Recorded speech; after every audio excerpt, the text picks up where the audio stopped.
سەرۆکی ئەمریکا دۆناڵد ترامپ ڕۆژی دووشەمە ڕایگەیاند کە واشنگتن لەگەڵ ئێران گفتوگۆ دەکات بۆ کردنەوەی تەنگەی هورموز و ئاماژەی کرد کە گەرم قۆناغە سەرکەوتوو بێت گفتوگۆکان دواتر بەرەو چارەسەرکردنی بەرنامەی ناوەکی ئێران دەڕۆن.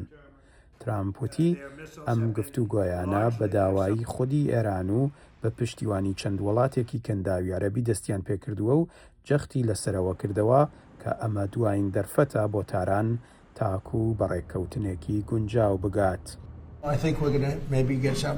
پێم وایە ڕەنگە شتێک بەدەست بهێنین، بەڵام دەمهەوێت پێش ئەوەی سەریان لێ بکەمەوە دوا دەرفەتیان پێ بدەم. بەڵام هورموز تەنیا بابەتێکی دیپلۆماسی نییە. ئەم تەنگەیە لە کاتی ئێستادا بۆتە یەکێک لە خاڵە سەرەکیەکان کە نوێنەرایەتی هەموو شەترەنجی ململانەی نێوان ئەمریکا و ئێران دەکات. شەترەنجێک کە ئێران نزیک بە 3 بە یەک استراتیژی بەڕێوەی بردووە، واتە نیشاندانی ناکۆکی ناوخۆیی ناودەسەڵات لە ئاکامی و استراتیژیەیە کە سەرۆک ترامپ سەرکردایەتی ئێران بە دوو ڕوو ناو دەبات.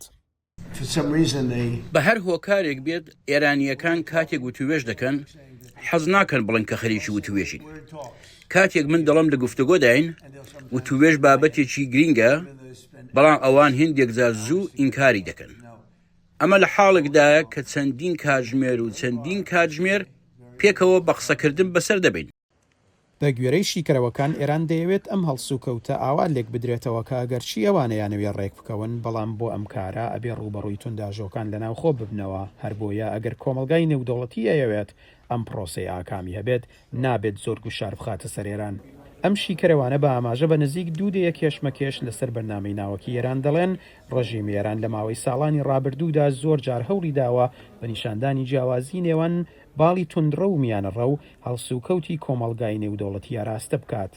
بەڵام هەڵوێستی ئێستایی بەڕێوەبەرایەتی ترامپ نیشان دەدات کە واشنگتن زیاتر سەرنجی لەسەر ئەنجامی کردارەکان و گۆڕانکاریە پراکتیکیەکانە، نەک لەسەر پەیامە سیاسیەکانی ناوخۆیی تاران.